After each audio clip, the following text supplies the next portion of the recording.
எல்லாருக்கும் வணக்கம். நான் இப்போது என்னோடய அப்பா அம்மாவுக்கு நான் ஃபஸ்ட்டு நன்றி தெரிவிச்சுக்கணும். ஏன்னா விவசாய குடும்பத்தில் பிறந்தவனா 2021 மார்ச்சில் ஃப்ரீ கிளாஸ் ஸ்டார்ட் பண்ணாங்க டேப் தருமபுரியில். அது மூலிமா தான் நான் ஆகாஷ் அகாடமிக்கு வந்து சேர்ந்தேன். அப்போவே நான் தருமபுரியில் வந்து ரூம் எடுத்து தங்கி தான் படித்தேன். வீட்டில் விவசாய குடும்பத்தை சேர்ந்த பையனா. வீட்டில் ஆடு மாடு ஏதாவது விவசாய குடும்பத்தை தெரிஞ்சவங்களுக்கே தெரியலாம். வீட்டில் எவ்வளோ வேலை இருந்தாலும், நிலத்தில் அவ்வளோ வேலை இருந்தாலும், நீ போய் படி, நாங்கள் எவ்வளோ வேலை இருந்தாலும் நான் பார்த்துக்கிறேன் அப்படின்னு சொல்லிட்டு அப்பா அம்மா தான் எனக்கு ரொம்ப சப்போர்ட் பண்ணாங்க. அடுத்து எங்கள் அண்ணன் தம்பி, நாங்கள் 3 பேர், அண்ணன் தம்பி 2 பேர் வேலைக்கு போகிறாங்க. வேலைக்கு போயிட்டு என்னை படிக்க வச்சாங்க. வீட்டு பக்கம் இருக்கவங்களாம் என்னோட அண்ணன் தம்பியெல்லாம் வேலைக்கு போகிறாங்க, 3 வருஷமாக படிக்கிற 3 வருஷமாக படிக்கிற, இன்னும் நீ வேலை வாங்கலை அப்படின்னு சொன்னாங்க. அப்போ எங்கள் அண்ணா சொன்னது, சொல்கிறவன் 1000 சொல்லுவான், நான் இருக்க நீ படிடா அப்படின்னு அண்ணா சப்போர்ட் பண்ணார்.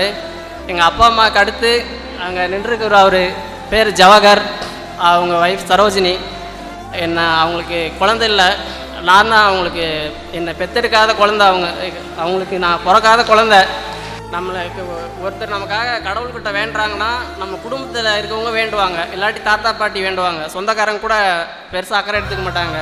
யாருன்னே தெரியாது, பழக்கமானவர் அவர். எனக்காக டெய்லியும் சாமி கும்பிட்டார். அவர் வேலை கிடைக்கணும், எனக்கு வேலை கிடைக்கிறதுக்கு முக்கிய காரணமே அவர் தான். இப்போ சக்ஸஸ் காரணம் அவர் தான். சக்ஸஸ்ன்னு சொல்ல மாட்டேன், சார் சொல்லுவார் நெவர் செட்டில் ஏ பெஸ்ட் செகண்ட் அப்படின்னு சொல்லிட்டு. இதோட என்னோடய ஃபஸ்ட்டு ஸ்டெப்பு தான். அவங்க தான் அம்மாவால் வர முடியல, அவங்க வைஃப் சரோஜா அம்மா வயசாகிடுச்சு, அவங்களால ரொம்ப நேரம் நடக்க முடியாது, நிற்க முடியாது. அவங்களால வர முடியல. அதான் என்னோடய எல்லாத்துக்கும் காரணம் அவர் தான், ஜவஹர் அப்பா. இதைத்தான் இந்த டைமில் நன்றி சொல்லிட்டு நான் கரெக்டாக இருக்குன்னு நினைக்கிறேன்.